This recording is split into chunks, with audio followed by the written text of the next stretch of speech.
Vengo recién de la entrevista con Mercedes y después de charlar con ella y todo y hablar de los hermanos, que son músicos, María y Marcelo, me di cuenta que ella empieza con M su nombre, María empieza con M, Marcelo empieza con M, padres que ponen a los hijos nombres todos con M. ¿Vos tenés hermanos que empiezan con tu misma letra, hermanas o algo? No. Yo tengo varios hermanos. Sí. ¿Todos empiezan con R? No, mis hermanos, la característica en todo caso es que a mi mamá le gustaba poner nombres raros. Ah, Y cuando yo nací... por ejemplo Rodrigo. Claro, cuando yo nací Ya terminó. era muy raro. Ah, Era muy mira, raro. mira. O sea, mi mamá le preguntaba a todo el mundo que por qué le habían puesto Rodrigo. Mira, Mi mamá puso Rodrigo por el Cid Campeador. claro, Porque, por Rodrigo Díaz de Vivar. claro, Y mi hermana se llama Selva. mira. Sí, mi mamá siempre buscó nombres que no fueran comunes y ponerle 5 o 10 años después que nací yo, Rodrigo se puso de moda. Entonces hay Claro. una generación inmediatamente De Rodrigos. siguiente a la mía que hay miles. Claro, Miles, o sea, mira. Rodrigo, Gastón, Nahuel, ¿viste? Son Claro, toda esa sí, sí, sí, generación, sí, sí. ponele de los 40 y pico. Sí. Que en un momento se puso muy de moda y mi mamá estaba enojadísima. ¿viste? Claro, le Porque copiaron el había nombre. buscado un nombre raro, ¿viste? Claro, Y, claro, bueno, total. y salió. ¿Aquellos agujeros para qué son? Perdón. Es porque atrás está ¿cómo se llama? La calefacción.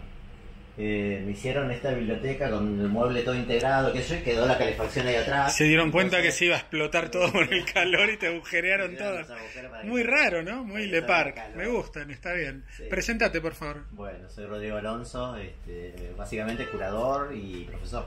Bien. Estamos en una biblioteca, venimos de una biblioteca, hoy es un día de bibliotecas, no sé qué pasa.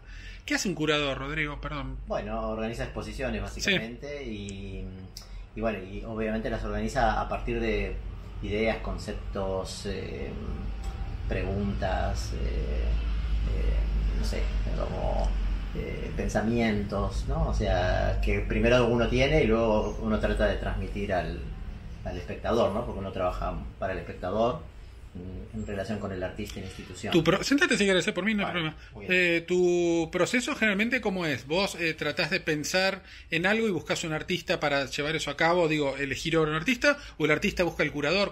¿O la institución? ¿Cómo funciona normalmente? Mira, yo siempre digo que hay como una teoría de la curaduría que dice que uno tiene una idea y a partir de esa idea formula una serie de conceptos y a partir de eso elige artistas y formula la exposición, pero en realidad eso no pasa nunca, porque también uno puede tener una idea y después los artistas no están trabajando en eso, ¿no? Claro. Entonces, en realidad la idea tiene que surgir también de lo que está pasando, o sea, de lo que los artistas están produciendo. Entonces, en realidad el trabajo del curador siempre es como una especie de ida y vuelta, o sea, vos formulas ideas, ves lo que está pasando, lo que está pasando te sugiere otras ideas, o sea, estás permanentemente en diálogo con los artistas. Claro. Y vos sos un observador de lo que pasa, tratás como de poner en relevancia ciertas cosas que ves, pero no es imposible trabajar fuera de lo que, digamos, de lo que la producción artística te está dictando de alguna Sí, sí, manera, sí. ¿no? ¿Cómo te vas llevando con eso vos? ¿Recorres todo el tiempo estudios de artistas? ¿Cómo te relacionas con la producción Sí, reciente? yo la verdad que me muevo todo lo que puedo, a pesar de que ya estoy grande y me muevo menos que lo que me movía hace mucho tiempo, pero trato de estar muy informado, sobre todo porque me interesa también la producción joven, ¿no? Es decir, en realidad curadores hay de distintos tipos, hay curadores que se dedican al siglo XIX Claro. y lo que hacen es visitar museos y colecciones y ese es su trabajo y estudiar un montón. Yo me dedico bastante al arte contemporáneo. Tengo como digamos, como una especie de espectro de artistas que más conozco que tienen que ver con el tiempo que viví, ¿no? Desde la década del 80 o 90 hacia ahora. Me interesa mucho lo que están haciendo los artistas jóvenes, pero también creo que hay curadores jóvenes. Entonces, me parece que hoy lo que hace un artista muy joven le pertenece más a un curador joven que está como mucho más en contacto. ¿Te parece con lo esa entiende producción. más? ¿O por Yo ser creo que contemporáneo sí, o ya hay como una afinidad mira, natural? yo tengo una teoría en cuanto a la relación de los curadores con los artistas y es que los curadores crecen con los artistas. Entonces, yo digo que para los artistas de mi generación, yo los conozco perfectamente porque sé todo lo que hicieron hace Claro. 20, 30 años que los vengo siguiendo y entonces tengo una relación, o sea, casi te diría que su obra no tiene secretos para mí.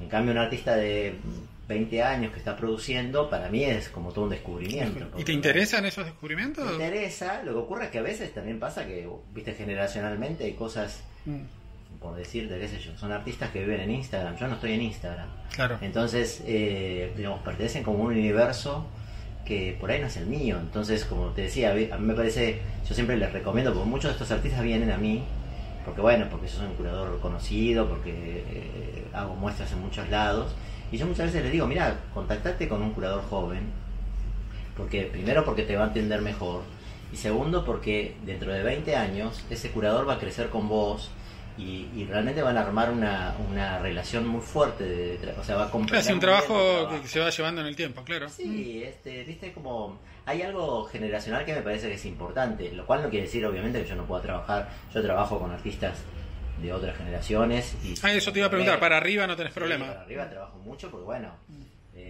son artistas que también hace mucho, no sé, Marta Minujín, yo fui asistente de Marta Minujín. Ah, mira, no sabía.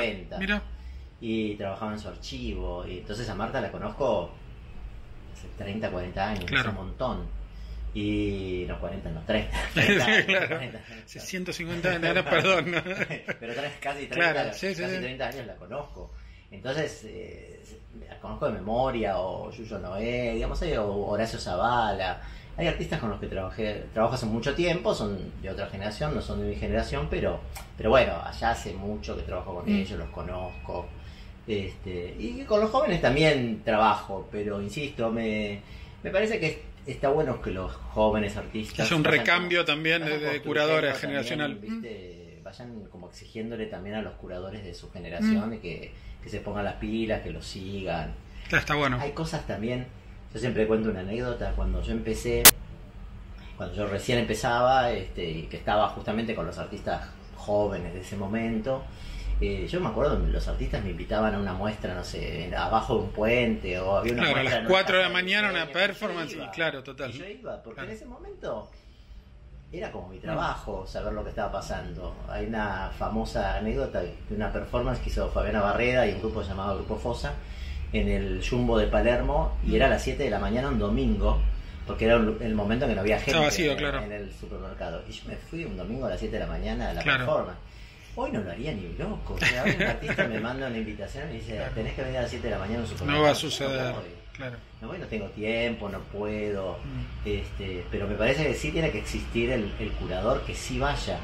O sea, tiene que existir el curador que está en estos momentos como armándose su batería de recursos. Y entonces, digamos, lo que vos más te interesa a un curador joven es que esté muy al tanto de lo que está haciendo. Lo que está pasando, claro, con los jóvenes, claro, total. Entonces, me parece que ese es tu capital de trabajo.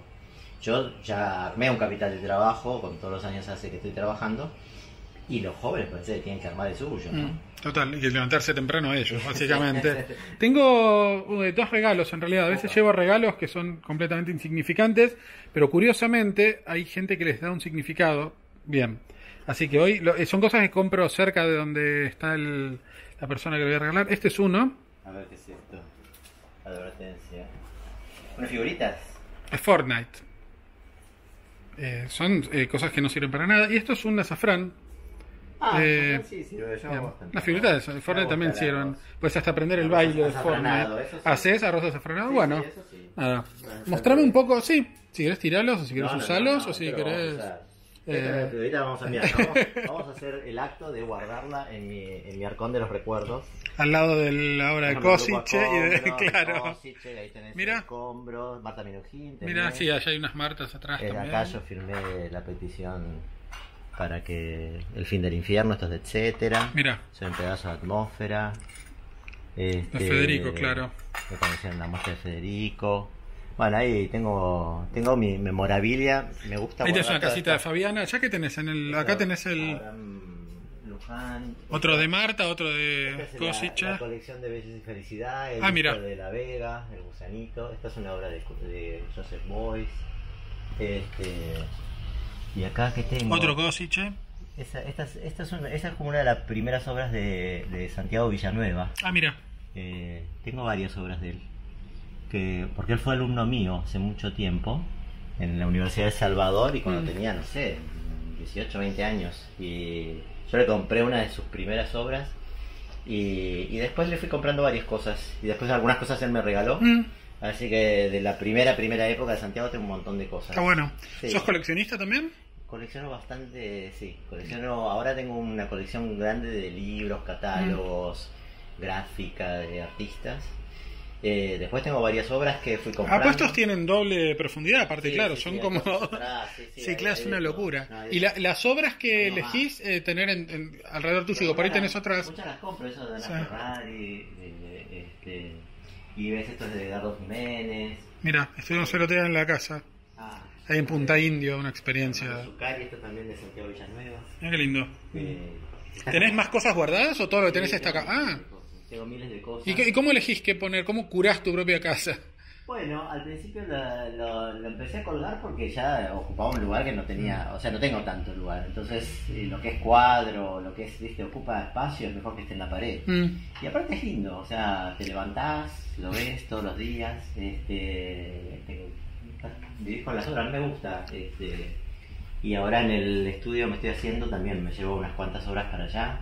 Y las quiero tener colgadas porque es lindo, ¿viste? Está bueno. ¿Quieres que sentémonos acá cuando quede un poco más de luz? Dale. Sí. ¿En qué momento pensaste cuando eras chico, supongo, en dedicarte a algo relacionado con arte? ¿Cómo surgió eso? Mira, fue raro porque yo llegué al arte de una manera muy indirecta. O sea, nunca se me ocurrió estudiar arte y yo vengo de una familia humilde de Morón. Nunca viví en un museo, nunca tuve contacto con el arte. Entonces, mi primera formación es de químico. Yo estudié química. Mira, ¿te recibiste? De químico, me recibí del secundario, hice la universidad, pero no me recibí de la universidad. Pero trabajé 15 años como químico en un laboratorio. ¿Haciendo qué? Investigación, medicamentos. Mira.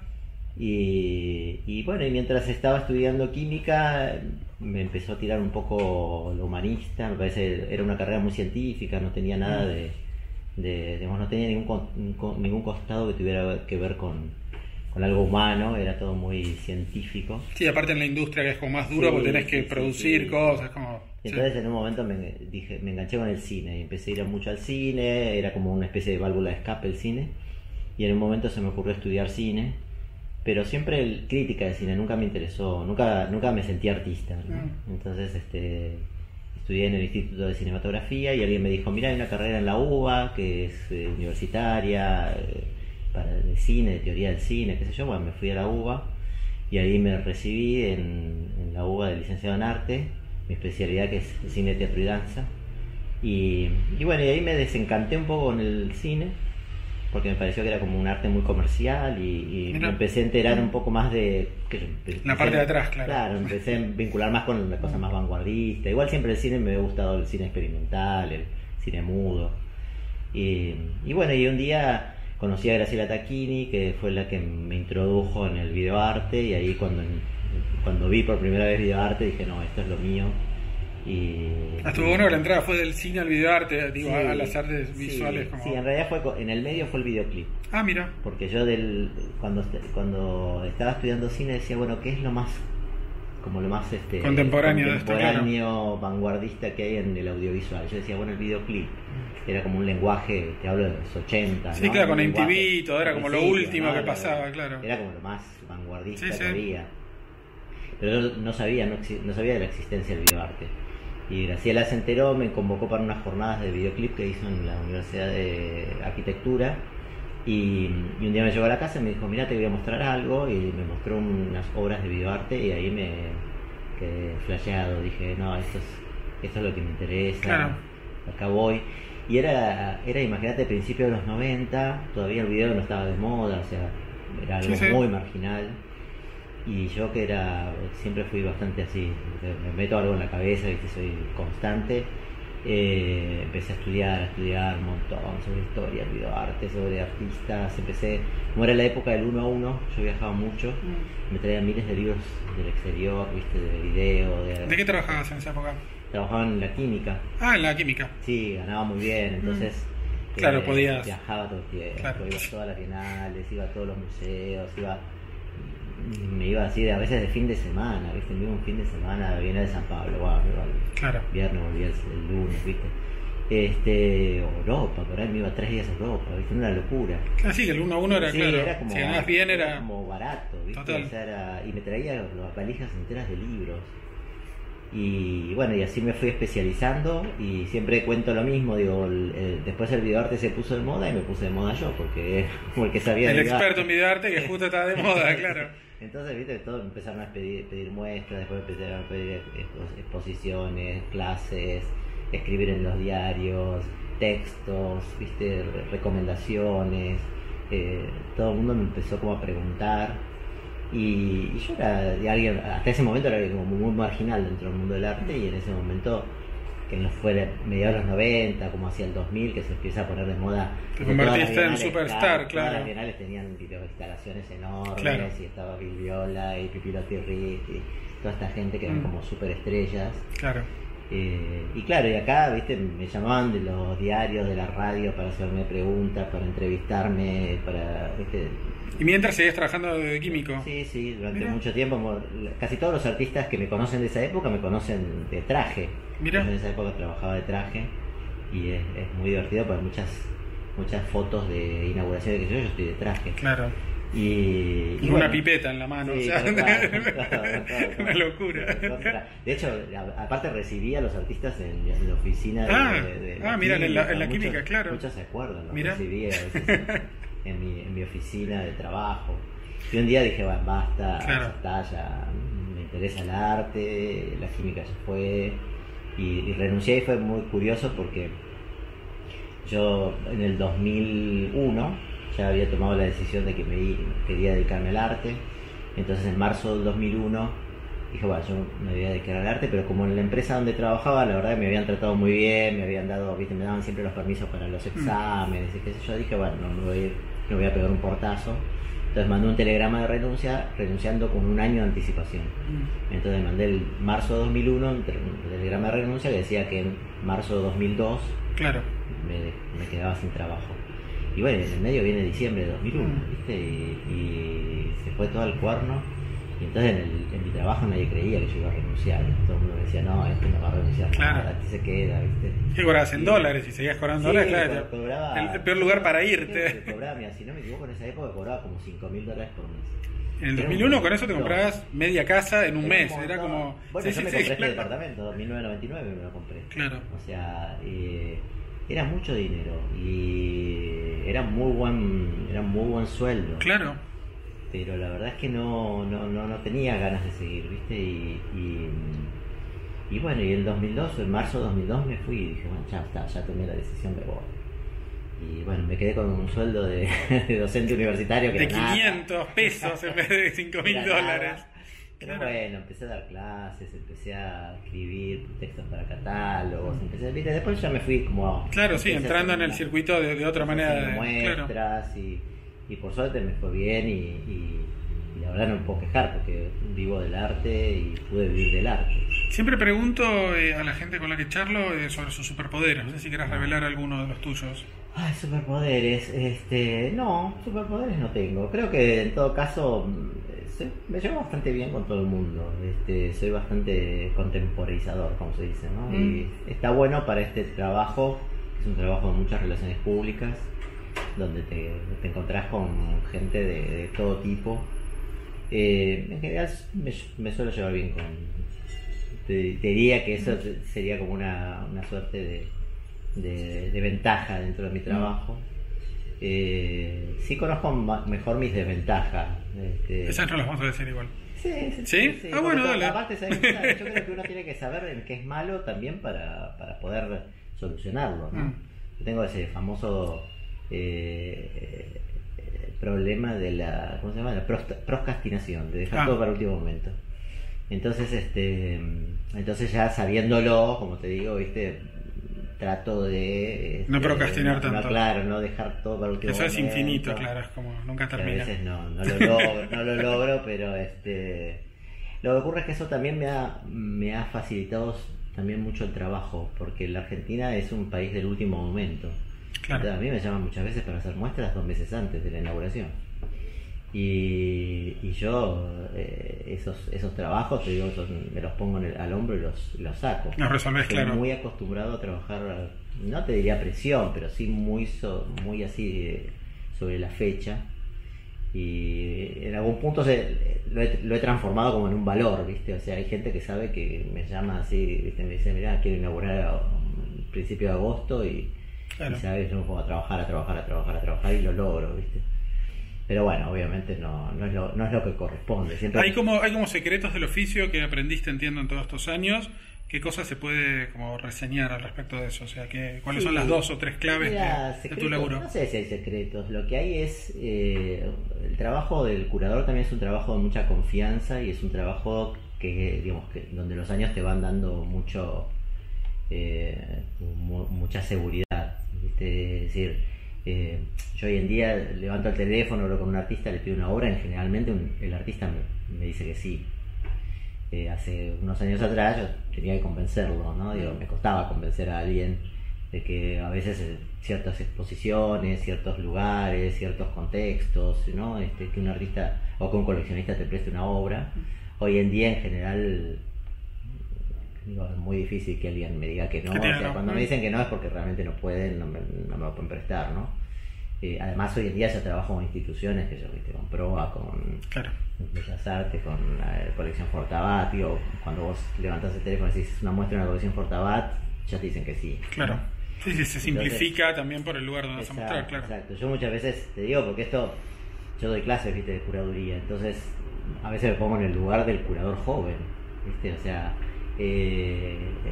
lo difícil que es a veces como armarse esto, ¿no? Que yo lo fui armando a lo largo del tiempo, a veces sin darme cuenta, en un buen momento, porque en un momento donde prácticamente no había curadores, había muy pocos, entonces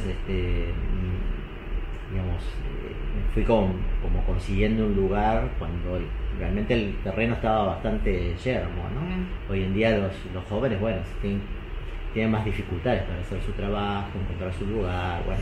¿Te parece que para un artista es imprescindible esta mirada de alguien que lo edite, que es lo que hace un poco el curador desde afuera, o algunos pueden autoeditarse y autocurar sus muestras y salen bien? Sí, yo creo, a ver, como todo, yo creo que el trabajo del curador me parece que es importante, porque simplemente por ser una mirada externa. O sea, y cuando te digo externa no necesariamente tiene que ser un curador, por ahí puede ser otro artista.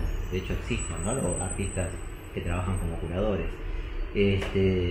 Me parece que a veces el artista lo que tiene es que está a veces muy enfrascado en su obra y entonces es muy difícil separarse, salirse, claro, de sí mismo. El artista además otra cosa que suele suceder es que siempre quiere mostrar todo, entonces se resiste un poco como a recortar. Entonces siempre necesitas a alguien de afuera que te venga y te recorte, que te diga, no, mirá, estas dos son medio parecidas, ¿por qué no pones una? Esa especie como de mirada exterior me parece que es importante, y cuando está bien, cuando se trabaja bien con un artista y un curador, salen cosas maravillosas. Digo, a veces yo entiendo, los artistas son como medio reticentes porque piensan que vos con la obra vas a hacer otra cosa, que no tiene nada que ver con lo que ellos hacen. Pero eso es un mal curador, ¿no? O sea, el curador tiene que mostrar lo que el artista hace de la mejor manera posible. Claro. Y nunca jamás meterse en la producción y decirle lo que tiene que hacer.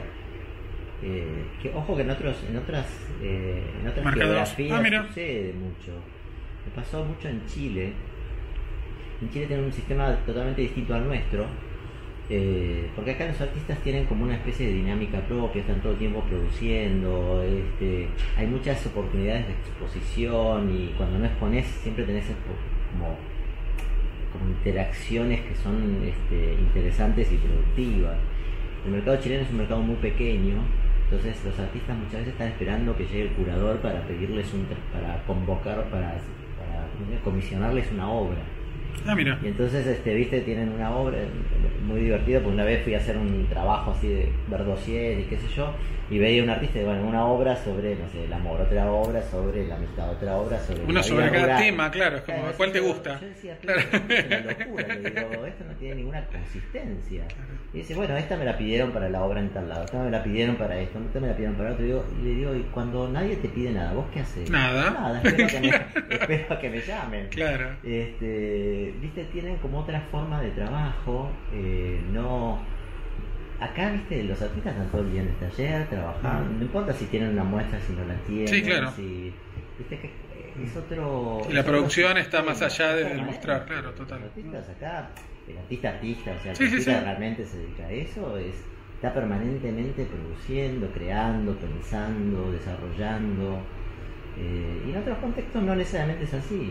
¿Tenés así como una mirada profesional que cuando vas a otros lados y ves muestras, todo el tiempo imaginás cómo lo hubieras curado vos, como, o no? Sí, ese es el famoso defecto del curador, ¿no? Ah, mira, no sabía. Sí, sí, Catalogado. existe el defecto del curador, existe. A mí me pasa mucho que voy a ver una muestra y veo los marcos de las obras, a veces veo sistemas de exposición que me gustan, las vitrinas, ¿no? Como que prestás atención a cosas que obviamente nadie prestaría atención. Y a veces ves cosas que te parece que están mejor de lo que vos las hubieras podido curar. Sí, Mirá. sí, yo creo que uno aprende mucho. A ver, yo aprendí curaduría mirando, porque, insisto, yo no estudié curaduría. Y aprendí curaduría, la verdad que yendo, bueno, como te decía, en esa época como del 1 a 1, que tuve mucha oportunidad de ver muchas exposiciones, sobre todo internacionales, y ver el trabajo de grandes curadores.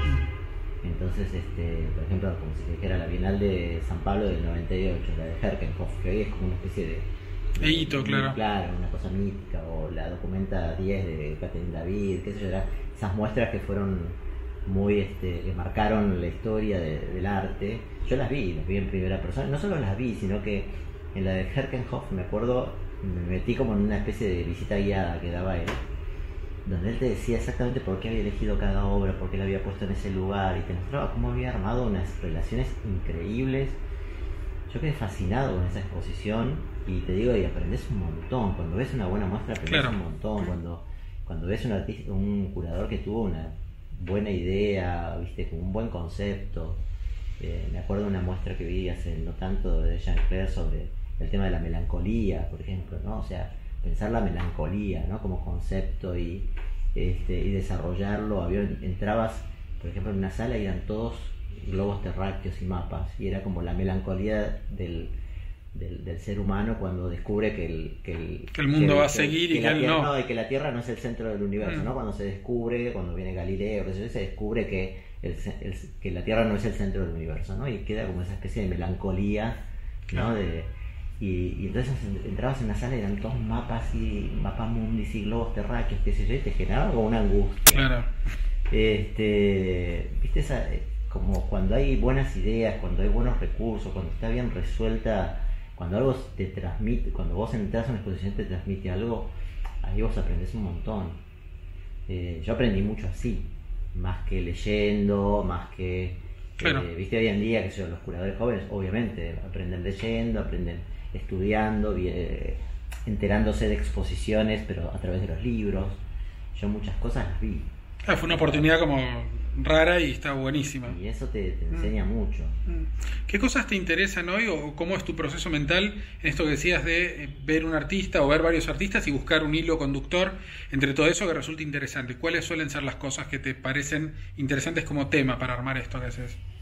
Bueno, viste que siempre es como una intersección entre lo que las obras en sí tienen y lo que a mí me interesa como curador, ¿no? Y yo creo que también los curadores van como construyendo como su propio estilo o su propia mirada o algo que les interesa.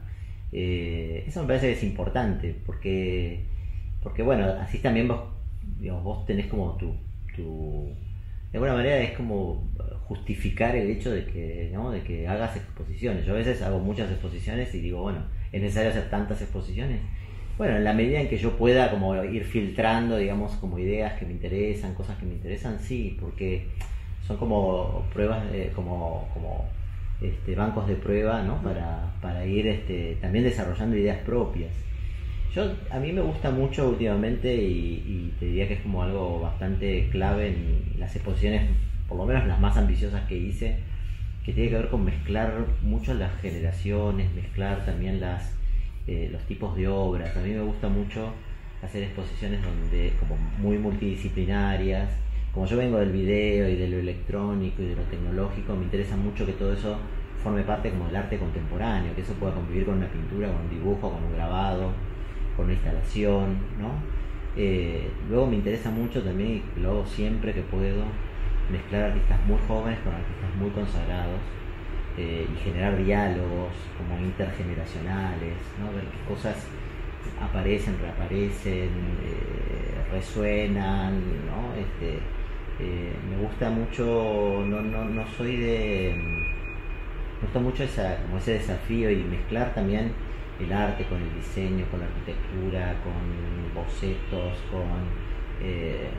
yo he hecho muchas muestras donde hay como una mezcla rara de cosas, que eso es muy desafiante para el espectador, porque como que claro, unos estímulos muy variados. Claro, no es que ves todo pintura, ves todo sí, dibujo, claro. que igual está bien, digo, hacer una muestra de dibujo está perfecto, digo, pero cuando tenés un dibujo al lado de el folleto de una licuadora, digo, decís, ¿qué hace este folleto de licuadora acá al lado de este dibujo? No sé, Amadeo Azari, bueno, qué sé yo, fíjate y algo vas a encontrar, ¿no? Digo, si están si está uno al lado del otro es porque el curador encontrar algún sentido en que eso suceda, claro, ¿no? Entonces eso es como desafiante. Claro. Eso me gusta mucho. Y luego otra cosa que de mis exposiciones es que me gusta mucho trabajar con artistas con los que no trabajé. Entonces casi siempre cuando hago muestras no soy de trabajar con los mismos artistas. No tengo un artista fetiche o alguien que vos digas, mira, esta muestra de hizo Rodrigo, va a estar fulano seguro. ¿Viste? O sea, no me gusta para nada eso. O sea, si yo hago una exposición, obviamente con algunos artistas he trabajado más de una vez. Total. Pero siempre trato de buscar a alguien con el que nunca trabajé, hacer cosas por primera vez con alguien. Así como idealmente con quien, si querés de afuera, quien sea, pero digo, dos que te gustaría mucho trabajar. No, la verdad no sé, o sea, yo te digo sinceramente, ya hasta esta altura me doy como por satisfecho. Creo que trabajé con todo el mundo o con todo el mundo que quería, qué sé yo. Pero siempre hay como artistas con los que nunca trabajaste, no por nada en particular, sino porque, por ejemplo, por decir un nombre, Pablo Siquier. Yo creo que nunca hice una muestra con Pablo Siquier. Digo, alguna vez haré una muestra con Pablo Siquier, digo, y soy re amigo de Pablo Siquier y nos encontramos y somos... Pero claro, no se dio, ¿viste? Cuando decís, bueno, las cosas también se tienen que dar. A mí no me gusta forzar las cosas. Entonces, yo a veces, ¿viste? Hay artistas que me los encuentro todo el tiempo, qué sé yo, y nunca trabajé con esos artistas. Bueno, en algún momento va a suceder, porque, ¿viste? No me gusta forzar las cosas se tienen que dar cuando sucedan. ¿Hubo alguna muestra tuya que te parece fue un punto así bisagra para vos, por lo menos? Bueno, hubo una muestra que terminó siendo bisagra. O sea, yo cuando la hice la verdad que no pensé que iba a ser para tanto, pero en el año 2009 yo hice una muestra que se llamó El futuro ya no es lo que era, en la Fundación OSDE. Y fue una muestra muy interesante en el sentido de mezclar esto que te decía, ¿no? Mezclar muchas cosas. Sucedió algo bastante raro, y es que lo interesante de esa muestra fue justamente que fue una muestra que hice con mucho tiempo, a diferencia de las que hago habitualmente, ¿no? Y entonces me llamó María Teresa Constantín para ir para OSDE un año antes. Me dijo, yo quiero que hagas algo con tecnología, porque bueno, yo era como mi caballito de batalla era la tecnología, y yo le di vuelta al proyecto y le digo, no, mira, tecnología no quiero hacer una muestra toda tecnológica, vamos a hacer una muestra que reflexione sobre la tecnología. Y bueno, la tecnología siempre está asociada mucho como a imaginarios de futuro, ¿viste? Claro. Lo tecnológico Sí, siempre es claro, la nave espacial. ¿no? Y la ciencia ficción. Entonces elegí como 3 conceptos de futuro, uno que era la utopía, el progreso y la revolución, y entonces desarrollé esos 3 temas y fui mezclando, como te decía, desde, qué sé yo, una máquina de escribir diseñada en la Argentina con, qué sé yo, una obra de Pombo, con una maqueta de Amancio Williams, con una foto del Zeppelin pasando por Buenos Aires, con una máquina de sur solar, con... Claro, sí, tecnologías de distintos... cosa, con unos escritos de Yuyo Noé, por ejemplo, que él nunca publicó, un libro que se llama El arte entre la tecnología y la revolución, que nunca publicó. Pusimos una vitrina con todos los manuscritos, y fue muy divertido eso porque voy un día a Yuyo y le digo, che, Yuyo, estoy haciendo una muestra sobre tecnología, me gustaría exponer tus manuscritos. Y me dice, ¿y no vas a exponer ninguna pintura? Como diciendo, ¿no vas a exponer ninguna pintura? Digo, no, quiero mostrar tu pensamiento, qué sé yo, viste, bla, bla, bla. Al final pusimos una pintura, porque si no se me enojaba. No había manuscritos. Pero fue una cosa, viste, o sea, de querer mostrar cosas no sé, mostrar cosas de manera muy transversal. Había como obras así, no me acuerdo, Benedict, con una mezcla muy rara y bueno, y fue una muestra que finalmente funcionó súper bien, a la gente le encantó, iban muchas escuelas, tenía una cosa como muy argentina, así de pensar la Argentina, lo que pasó con el país. Me acuerdo las notas en el cuaderno, ¿viste? En los cuadernos que te dejan para... Claro, para sí. Eran increíbles porque la gente se recontra enganchaba. Mirá este país, el futuro que tiene, mirá cómo lo dejan los políticos, bla, bla. Era todo un espacio, un blog, claro. Cosas así. Porque yo había puesto imágenes del bicentenario, de la festejo del centenario. No sé, era como, bueno, toda la época peronista, el autojusticialista, había obras de Santoro, qué sé yo. Claro. Habíamos hecho, no sé, la verdad que era como bastante movilizadora, sobre todo para un público argentino. Claro. Porque en todo encontrabas algo. Había puesto, por ejemplo, un Magiclick, porque el Magiclick tenía una garantía de 104 años. Claro. Entonces para mí era como, viste, garantizar algo por 104 años. En Argentina, claro. Argentina, año verde, raro. ¿viste? O sea, Sí. hoy ya no existe. Pero cuando yo era chico era así. Ya de hecho quebró la fábrica, Claro, si se te rompe se lo vas a arreglar a Mongo Cuando yo era ahora. chico era así, Claro. te aseguraban por 104 años. Total. Una locura. Bueno, Hay veces que algunas muestras, como está pasando ahora con lo de Leandro, como pasó con Kusama, un montón de veces, con Bernie, digo, que son como una cosa fuera de lo que se supone que se planea, ¿no? ¿Por qué te parece que pasa eso? Que de repente la gente toma a un artista o una muestra como un hito así, y hacen colas y es una locura. ¿Por qué se genera esa magia a veces? Yo creo que Buenos Aires tiene una cosa maravillosa y es que logró crear un público para el arte contemporáneo. Eso es lo que te digo, que cuando vos vas a otras geografías te das cuenta que eso no existe. En Buenos Aires, porque no sé si es de la Argentina, pero Buenos Aires claramente lo es. Pasa algo, viste, vos, no sé, te vas a Colombia, te vas a Chile, te vas a otro lado y eso no sucede. Digo, las muestras son para el público del arte. O sea, vos vas a una inauguración y van los amigos del artista. Claro. Digo, es como, en la mayoría del mundo pasa eso. Pero acá entre que te hacen una semana del arte, que un Gallery Night, que una noche de los museos, que no sé qué, o sea, todo el tiempo se está como fogoneando Arte Va, lo que sea. Lo que se ha logrado es que la gente le gusta, o sea, le gusta, se siente como atraída, ¿no? por ciertas propuestas, por las propuestas artísticas. Yo creo que Buenos Aires tiene como una especie de gimnasia y de ejercicio de creación de público y que le ha ido bastante bien entre los museos, entre los festivales, entre las ferias, entre como te decía, los Gallery Night, la Semana del Arte, la usina. Sí, que pasa también, no sé, con el Bafisi, esto, un delirio que en otro país no sucede. Exactamente. Se llama más gente que la Tribeca, el Bafisi. Son como fenómenos populares. La Feria del Libro, claro, un delirio. Bueno, vos decís, el Bafisi, vos decís, claro. el cine más cerrado y radical del planeta, claro. Y es un sí, colas de 5 cuadras, ¿sí? Sí, y yo creo que es una cosa que Buenos Aires ha logrado, y es algo que realmente no tenemos que perder, porque es maravilloso eso, que realmente haya como esa especie ese espíritu. De interés. No, te digo que no es común. Y yendo un poco para el lado del mercado, este interés, vengo hablando con mucha gente. Los artistas que tienen más recorrido dicen que hace 20 o 30 años casi no había mercado contemporáneo, no había galerías, era como raro. Ahora hay muchas galerías, muchas muestras, muchos museos, mucha gente yendo, colas en los museos, y hay cada vez menos coleccionistas, muchísimos menos en proporción que los que había en esa época, ¿no? Sí. Donde mucha gente compraba y tenía su casa de acá, en Barrio Norte donde estamos, lleno de obras, ¿no? Todo el mundo tiene obras. ¿Cuál te parece que hay esa como disociación entre este interés, las ganas, todo ver, y la gente que puede, que mucha puede, y no compra? ¿Por qué cambió eso? A ver, yo no creo que haya cambiado tanto. A ver, yo creo que hay varias cosas. Una es que hay como mucha protesta en relación a la falta de mercado. Yo no creo que en Buenos Aires haya tanta falta de mercado, porque si no, no habría tantos artistas y tantas galerías. Realmente, o sea, en Buenos Aires hay un mercado.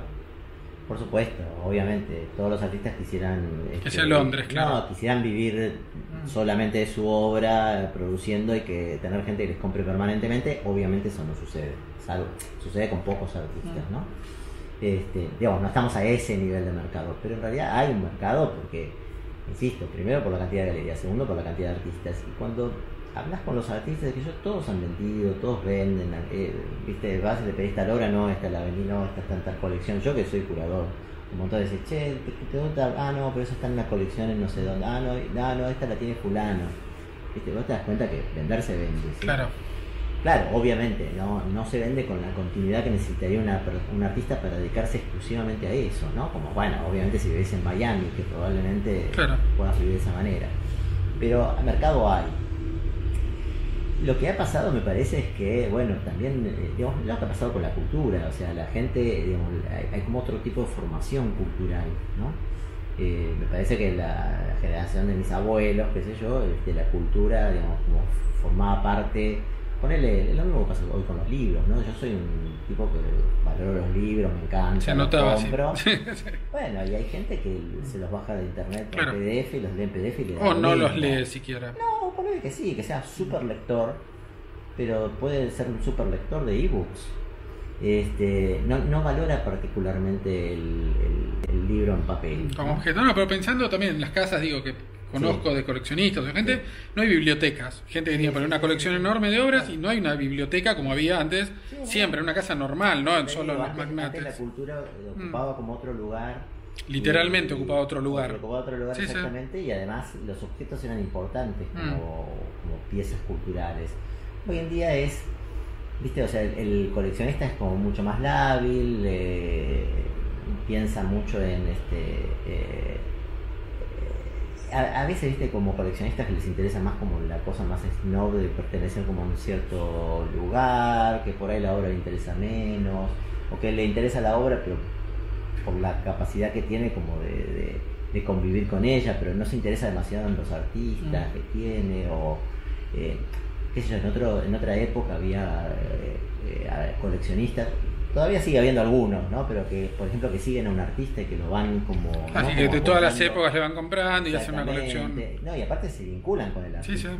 O sea, lo van como ayudando, ¿entendés? A lo largo de su vida, de su formación. O sea, eso es cierto, hoy en día ya, viste, eso se va perdiendo, porque qué sé yo, la gente compra una obra y chao, y la pone en su pared y se desvincula un poco de esa obra que significa... quién es el artista, qué pasó antes, qué pasó después, ¿viste? O nos interesa en estudiarlo, por ahí, viste, parte va, le gusta una obra, se la compra, la pone en la pared, chao, se terminó, no importa saber quién es, de dónde salió. ¿Y te parece válido y valioso este tipo de no es que sea válido, me compra parece y coleccionismo? Es lo que hay, ¿no? No, digo ese acceso sin ser tan culto, si se quiere, a una obra y entrar desde otro lado y vivirla de otra manera. A ver, yo creo que sí, o sea, todo lo que es, digamos, de alguna manera fomente el vínculo de una persona con el arte me parece valioso, ¿no?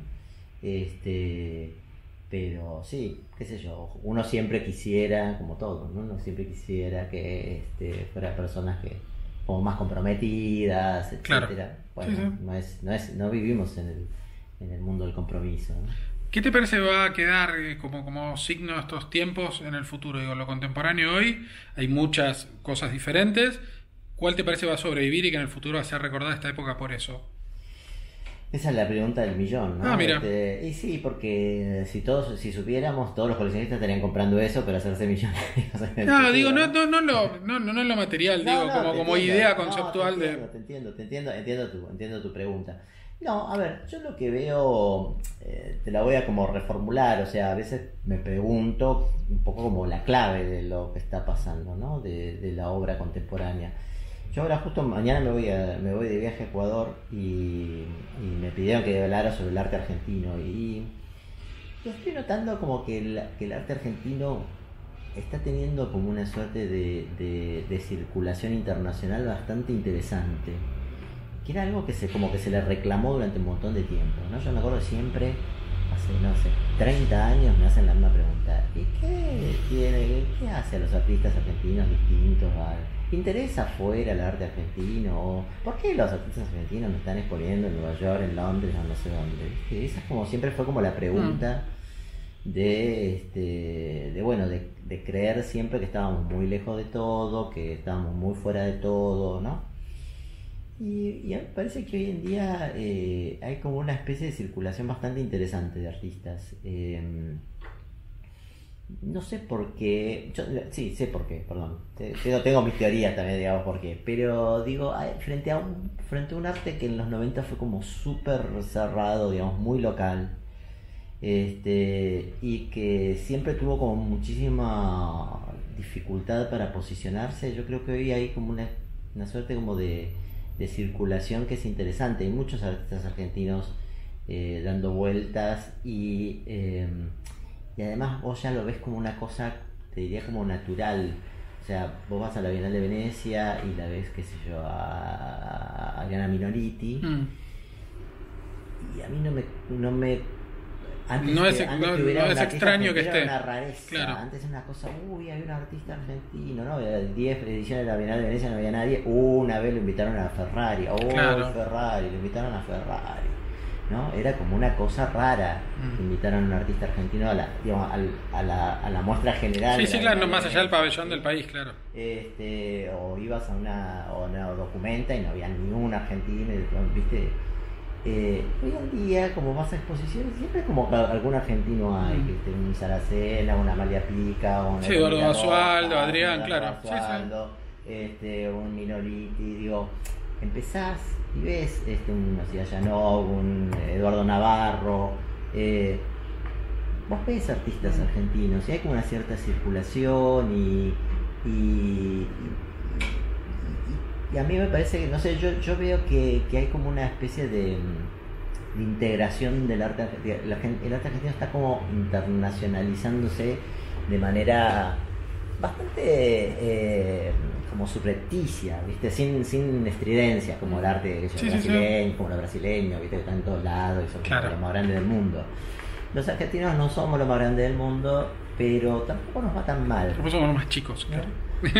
Tampoco nos va tan mal, digo. Yo ahora, viste, vas por el mundo y vas encontrando artistas argentinos, muestras, cierta visibilidad.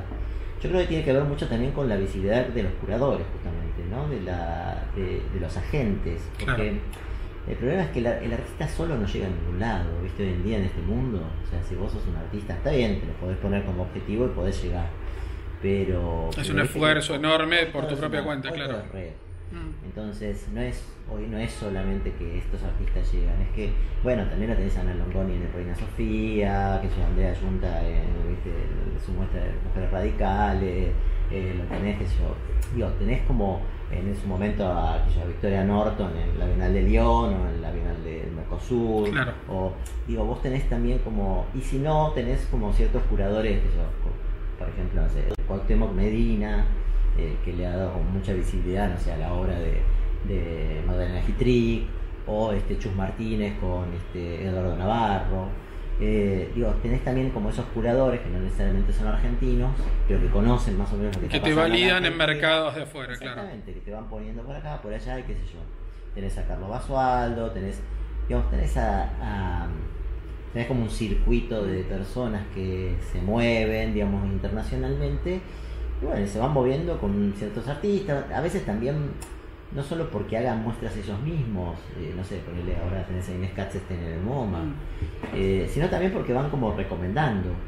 Claro. A mí me ha pasado mucho eso también. Yo soy, la verdad, soy un curador, me considero como un curador bastante local, nunca quise hacer esa carrera internacional de irme afuera y llegar a grandes lugares, ¿no?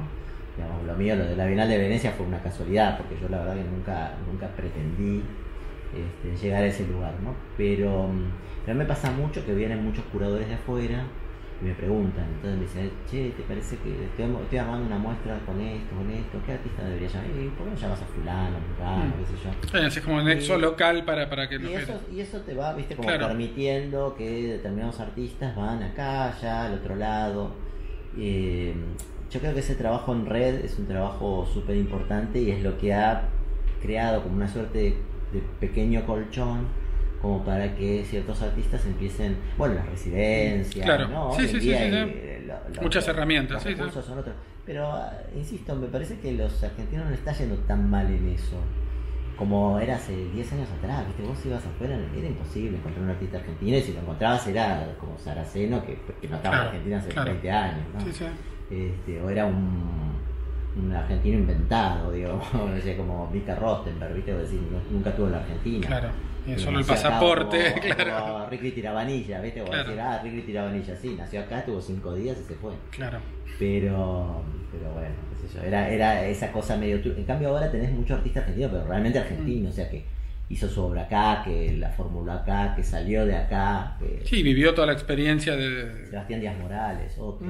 Digo, tenés varios de estos artistas que están como bien posicionados y que, insisto, son de acá, realmente son de acá, ¿no? ¿Qué te parece debería pasar para que el mercado local sea mejor y digo, haya más primero ventas, más gente que solucionar compra? toda la economía, ¿no? Pero luego yo creo que más allá de lo económico también es importante construir mercado, ¿viste? El mercado yo creo que hoy en día está un poco mejor que hace varios años, pero también, viste, ser galerista es un trabajo de mucha responsabilidad. Yo creo que hoy en día los galeristas lo tienen un poquito más claro. Yo me acuerdo hace 20 años atrás, los galeristas eran como personas que hacían la exposición y se sentaban en un escritorio a esperar que llegaran los clientes. Alguien a comprar, compre, claro, como el de ¿no? la vuelta de los Claro, chinos del supermercado. Exactamente. A la góndola Era agarrá y tal te lo cual. cobro Antes acá. era así. Y ojo, antes eso funcionaba. Claro. Porque vos hablas con galeristas y te dicen, yo antes me sentaba y la gente entraba. Agarraba el Bernie, lo Exacto, traía. me gusta eso, Claro. pero me lo compro. Claro. Y hoy en día no, hoy en día vos tenés que... Dar un plus para que las ventas No, se primero generen. tenés que construir al coleccionista, tenés que construir público, tenés que construir la carrera de tu artista, tenés que saber posicionarlo, tenés que tener como un buen dossier de sus obras. Yo me acuerdo una vez, no voy a contar con quién, con un galerista X, Mr. X. Mr. X, en realidad era una mistresa, Bueno. que fui a Arco y estaba en Arco, entonces había llevado obras de X artistas, entonces pasó un curador joven y dice, me interesa la obra de este artista, me dice, ¿quién es? Y dice, se llama fulano de tal, y entonces saca un catálogo de una muestra colectiva y dice, es este que está acá, ¿no? Y le muestra así el catálogo, dice, pero ¿puedo ver más obras de él? Dice, no, mira, esta es, y no te puedo dar el catálogo pues es el único que tengo, ¿no? Claro. Entonces el pibe se fue. Claro. ¿Viste? No tenía ni siquiera como un dossier, una carpeta para mostrar. ¿Viste? Como decís, era una oportunidad perdida, porque era un curador que se había interesado en la obra de ese Claro. artista y no había, ¿viste? Esa persona no había ni armado siquiera un dossier de obras, una carpeta. Sí, pasa a veces en llevar ferias que vas, catálogo. preguntás un precio y te sacan una fotocopia con una fotito blanco y negro. Claro, y te No dice, solo galerías de acá, te afuera sale, también a te veces pasa, sale claro. 5.000 y vos decís, Claro, bueno, ¿qué pero es esto? Claro. vendémelo, decime quién es el Claro. artista, qué hizo antes, qué va a hacer, si es importante, digo, mostrarme, decime algo del currículum, qué sé yo, decime Claro. algo, porque vos no vas a tomar la decisión de comprarte esto sin saber quién es el artista. Digo, hoy eso no sucede, por ahí en alguna otra época sucedía. Pero Yo hoy vi no sucede. algunos coleccionistas a veces lo hicieron, pero son casos Sí, excepcionales. en general, ¿viste? Vos Sí. te interesás y empezás a decir, bueno, ¿y este quién es? ¿Qué hace? ¿Viste? ¿Qué sé yo? Es como, hoy en día la información es importante. Yo creo que los coleccionistas, como te decía, los galeristas están empezando a ser mucho más profesionales. Creo que el tema de las ferias y todo eso ha profesionalizado mucho porque, viste, ahí tenés que mandar Claro. data. Sí, si no información. entras y tenés que armar bien una presentación. Total. Entonces eso ha cambiado mucho, pero bueno, yo creo que eso de alguna manera va a fortalecer el mercado, ¿no? Lo está fortaleciendo. Luego, bueno, también hay que, también necesitamos que la economía mejore, ¿no? Varias cosas. Pero la construcción de coleccionistas es muy importante y la construcción de públicos también. ¿Para qué te parece que sirve el arte? Yo creo que para muchas cosas, a pesar de que todo el mundo dice que no sirve para nada. Bueno, hay artistas, viste, que te dicen, no, el arte no sirve, se supone que no es utilitario. En eso estoy de acuerdo, se supone que una obra de arte Que no es un necesariamente objeto utilitario. Digo, pero a mí me cambió la vida, digo, entonces yo era químico y un día, viste, conocí el arte y me cambió la vida. Entonces yo creo que el arte Ahí tiene, fue un objeto utilitario, claro, totalmente. utilitario, pero sí No, tiene bueno. la posibilidad de cambiarte, no sé si a todo el mundo le cambia la vida, pero tiene como el poder de transformar, ¿no? Algunos transforman más que a otros, pero yo no creo que sea algo completamente inútil o no utilitario, o porque no es utilitario no, digamos, no puede pensarse en términos de que sirve o no sirve para algo, ¿no? Yo creo que el arte sirve cambia, muchas veces te hace preguntas, te lleva como a reflexionar sobre cosas, a cambiar sobre ciertas perspectivas de tu pensamiento, te puede generar como algo, ¿no? Como desafiante, te puede llevar como a... Y también por el lado de la sensibilidad, hay cosas que sensibilizan, ¿viste? Que realmente te pueden como... te pasa también a veces cuando ves una película, cuando viste, o sea, cuando realmente te conectás con algo y te sensibiliza y te hace ver como las cosas desde otro lugar, también es fantástico. Sí, el arte tiene un poder en ese sentido que otras cosas no lo tienen. ¿Tenés alguna especie de muestra ideal en tu cabeza? ¿Todavía no hayas podido hacer? No, muestra ideal no, siempre trato de... Digo por plata o por lugar o por algo, decir quiero una... Tengo algún proyecto loco que creo que nunca voy a hacer, que jamás contaré, pero no, la verdad es que me gusta mucho el desafío de... ¿Incluye jirafas tu proyecto, no? Esas películas tipo... ¿no? Bueno, no, pobre, las jirafitas no las pondré. No, digo, cosas totalmente fuera de... Sí. No, a mí me gusta mucho justamente como el desafío de tener que construir exposiciones impensadas. ¿Viste? Cuando me llaman a algún lugar me dicen, no, me gustaría que hicieras una muestra sobre tal cosa. Y yo nunca se me había ocurrido, eso me parece que está bueno. Me gusta el desafío de tener que construir cosas. Claro. Incluso me gusta mucho más, te diría, que hasta que me pidan temas que no son temas míos propios, ¿no? Porque uno a veces se aburre. Sí, claro, ¿no? y aparte tenés ya como una comodidad en laburar en lo que entendés bien. Claro. Sí. Para casi terminar, una película que te parezca que el que ve este video tenga que ver después, hoy de la noche, después de ver el video. Uy, qué difícil. Mirá, a ver, si fuera como de súper clásico, Lo que vos te parezca. Yo cuando estudié cine porque era fanático de Tarkovsky, ¿no? Y entonces era Jan de Stalker, ¿no? De Andrei Rublev, ¿no? De esas películas que para mí eran fantásticas, ¿no? De Solaris, ¿no? Siempre fui un fanático de Tarkovsky, y yo de hecho dejé el cine cuando se murió Tarkovsky. Mira. En el año 86 que se murió Tarkovsky, yo dije, chao, se murió el cine para mí, ¿no? Y me dediqué a otra cosa. Pero no soy tan así. Hay una película que me encanta y que es una película totalmente perdida en la historia del cine, que se llama Equinoccio. Y es una película con Matthew Modine, bastante rara, pero muy interesante, porque es una historia de dos gemelos que no se conocen, y un día, viste cómo es la vida, que te lleva por los lugares más insólitos, un día terminan como encontrándose en un lugar, pero en el momento en que se encuentran, a uno de ellos lo matan adelante del otro. Entonces el otro tiene como esa sensación de haber visto su propia muerte. Esas cosas a veces son como muy interesantes, ¿no? Como de pensar, así como es como el tiburón de Damien Hirst, ¿no? Claro. De pensar tu propia muerte, ¿no? Como de la descomposición, de claro, de pensar las más cosas. allá de vos mismo, ¿no? Como yo tengo una cosa medio filosófica que me interesa. Soy Sagitario, todo el mundo me dice que es por eso. Y me gustan mucho como esos desafíos de pensar cosas casi impensables, ¿no? Como que nunca se te pasaron por la cabeza, o que te ponen en un lugar como súper incómodo. Me gusta mucho eso. ¿Tenés esa especie de superpoder que tiene Diego Curubeto, que le decís una escena de una película y te dice de qué película es, no? Lo tenía en una época. Cuando era fan del cine, Mirá, sabía absolutamente todo. Hoy no, la verdad que ya me olvido de mucho. El cine lo olvidé mucho. Sí tengo bastante memoria para las artes visuales, ¿no? Tus últimas palabras, por favor. Ay, bueno, no sé, gracias por esta entrevista. La verdad que al principio cuando me llamaste no sabía muy bien. Digo, no sé si te van a hacer qué sé yo. Y después cuando vi todas las entrevistas que hiciste. Viste algunas, pues tengo muchas todavía no subí. Bueno, estoy haciendo muchas entrevistas. Me dieron muchas ganas porque ayer me encontré con Brusone y le comentaba esto, ¿no? Digo, él en los 90, viste que filmaba todo. Sí, me enteré cuando lo fui a ver, sí, que claro, tenía un registro de 400 horas, creo. Y quedaba, Delirio, yo claro. me acuerdo, vos ibas a una inauguración y estaba Sebastián Linero con una cámara y te filmaba.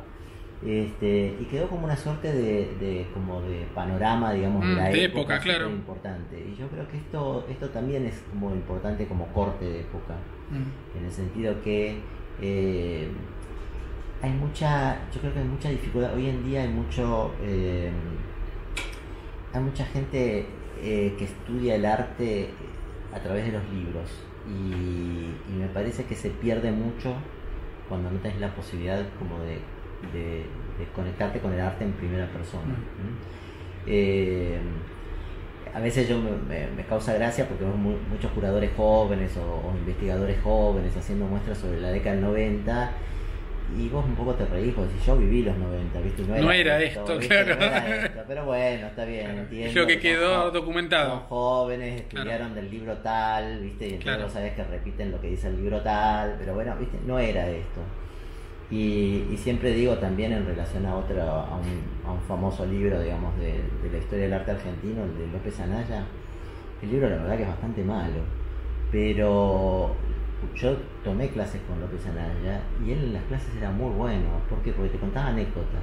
Claro. Y él te hablaba de Alberto Greco, te hablaba de Kenneth Kemble, te hablaba de Barilari, te hablaba de un montón de artistas que él había conocido, que habían sido amigos, que él había, porque además él participó de la muestra de arte destructivo, digamos, de todas las cosas. Claro, fue testigo presencial de una historia. Entonces, escucharlo era un placer. Claro.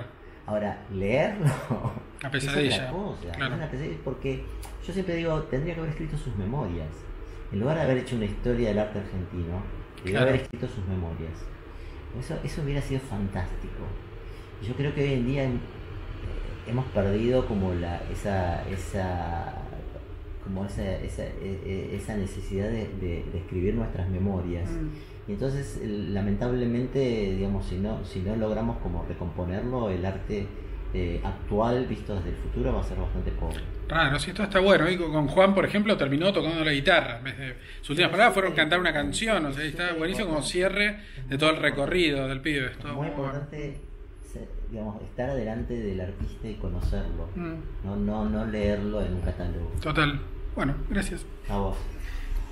Para terminar, me vino a la memoria esto de los gemelos de la película que contabas. El otro día en un colectivo había dos gemelas que no se conocían, una sentada en el asiento delante de la otra, eran idénticas y no se conocían visiblemente, así que por ahí eran las de la peli. Esta película es buenísima. Igual es una película medio del montón. Sí, claro. Pero a mí me encantó cuando el tipo ve su propia muerte. Claro. Queda como impactado. No, las del colectivo no murieron, por lo menos arriba del colectivo, pero nunca se sabe. Ese día decide que va a hacer lo que nunca hizo en su vida, ¿viste? Todas esas cosas como el día que ve su propia muerte, como que le cambia todo. Te cambia la vida. Una última pregunta, perdón, no quiero ser... hay una planta que tenés ahí afuera, yo tenía cuando era chico, no sé si sabes cómo se llama, que tiene unas pelotitas rojas. Como una especie de enredadera con pelotitas rojas. No tenés ni idea. Bien, voy a seguir con la duda, voy a tener que consultar a un botánico. Sí, porque para abajo habían pelotitas rojas. Sí, emergiendo de tu jardín. Desde este jardín de invierno. Crudo, gracias.